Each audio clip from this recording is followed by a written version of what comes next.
Westmoreland County, Pennsylvania, ordinance number 833-11.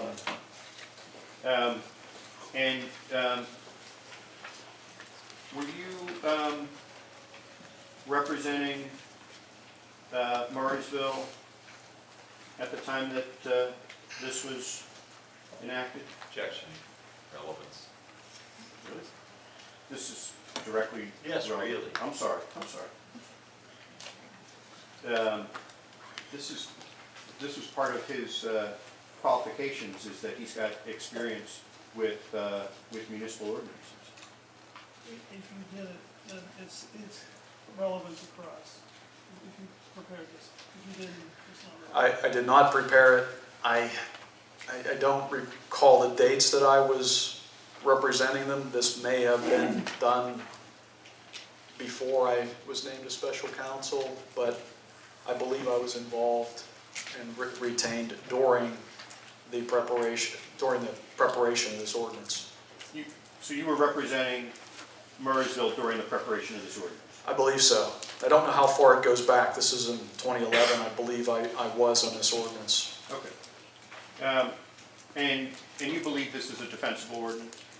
I am not in the position to opine what I advise the municipality in this ordinance.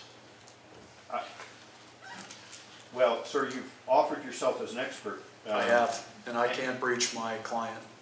If It's he's asserting privileged. attorney-client privilege, I have no authority to direct him to answer. That's been waived by his appearance today. I don't believe so. You don't waive attorney-client privilege, but it's up to the client to waive it, not to him. Only the client can. Only the client. Well, I agree with you, but we He have. hasn't waived. I agree that it's up to the client to waive the privilege, and I'm assuming that. I understand that, sir. Well, then move on. Well, but we still have an issue, sir, if I may. What is the issue? What is the issue? The issue is that that Rex has proffered a witness who has relied on his work for municipalities as the basis for his opinion, and I'm not being allowed to question him on that exactly. And I appreciate that this is a difficult situation, but that was a situation of their making, and to go part of the way and not allow us to question the witness on his opinions about this, when he's opining on the township's ordinance here, that is really creating a due process issue. Mr. Colosimo. Well, one, the question was directly, did you advise the borough or the municipality of Murraysville as to whether or not this was an enforceable ordinance? And I mean, Mr. Sittig's No, that wasn't my question. That was your question. No. We can have it read back.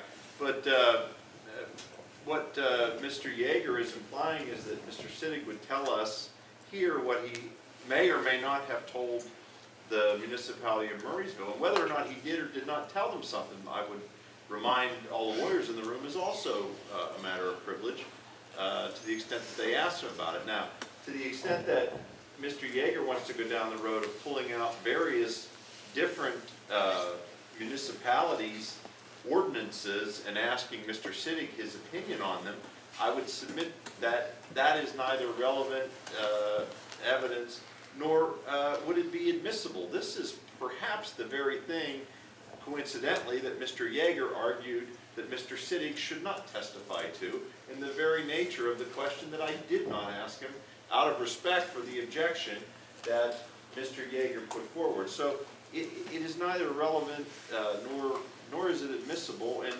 frankly, it really has no bearing on what is before this board, which is a determination of whether or not Ordinance 127 is valid and enforceable, and whether or not the permit that was issued respective to the Geyer well pad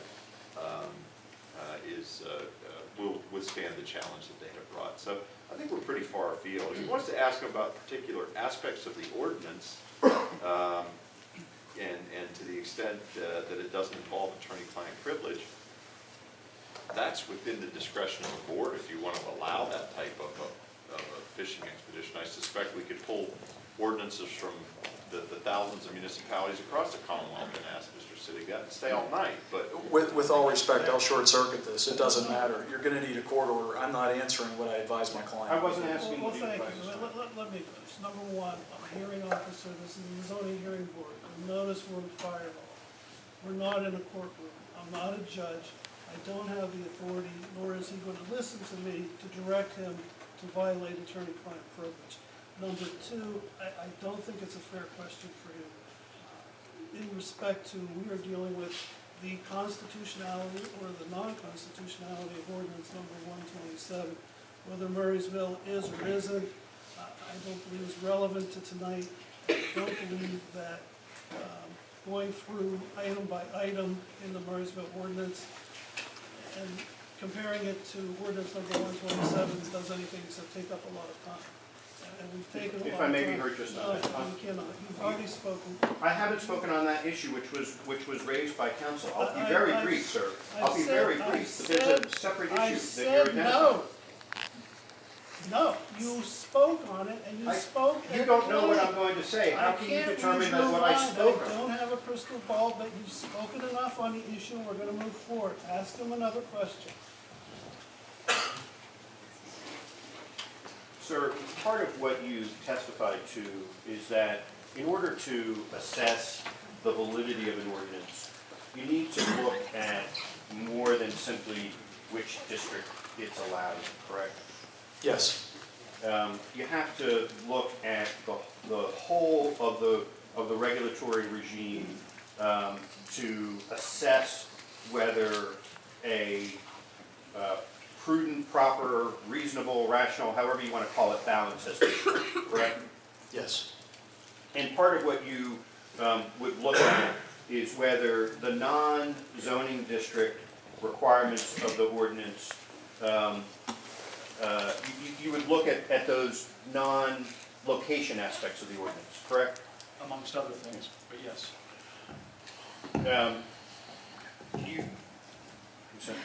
Starting to pick it up on your mic. You're getting some of his magic wearing off. You would look at the application materials that are required as part of that balancing analysis, correct? Yes. And you would look, for example, at whether a municipality requires traffic impact studies and how thorough or not thorough those are, correct? You may. You would look at whether an ordinance requires community and environmental impact analysis, correct? That you have that ability. And that's something, community environmental impact analyses is something that as a zoning lawyer, you agree is a proper area for a municipal zoning ordinance that regulates an activity like oil and gas development, correct?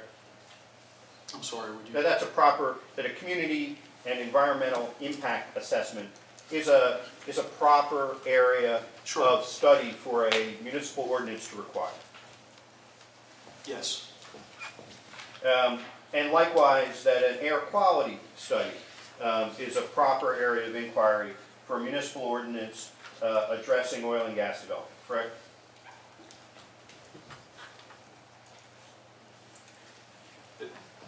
It's legal. Likewise, a hydrological study is a proper area of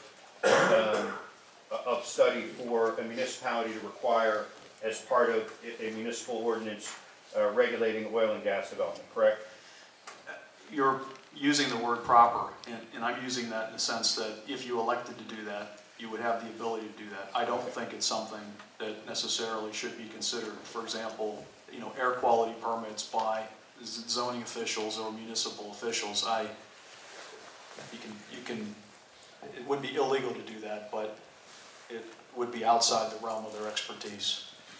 It may be. No, it would generally be. I can sit here with heavy knowledge of Western Pennsylvania municipalities and even the biggest and most sophisticated and say that would be outside the realm of their competency. These are questions about what a municipality can require of an applicant, correct? And you understand that municipalities often require applicants to submit expert reports as part of a conditional use approval to document the impacts or lack of impacts that a particular project would have in a particular site. No, that's much too broad of a statement. That would not be the case.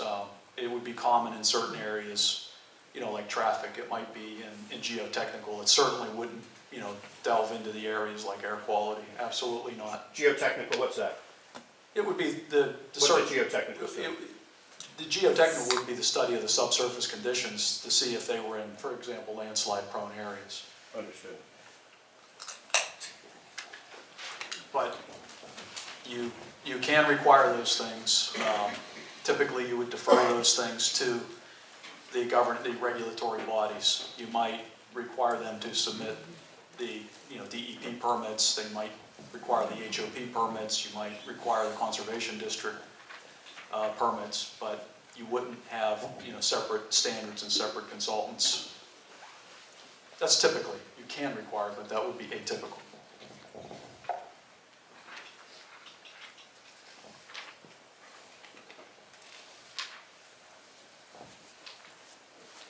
Have you reviewed the Middlesex Township subdivision land development ordinance? When I'd say review it, I did it very, very summarily, so I'm not really familiar with it, and I didn't bring it, but I did quickly looked at it, very standard. And you understand that developers of oil and gas interests are not bound by that in the township? Is that your understanding? You say oil and gas interests. That is such a broad. I'll limit it to well site development. Well site development, the prevailing view. I'm asking about Middlesex. Middlesex, I believe, has taken the position that it's not.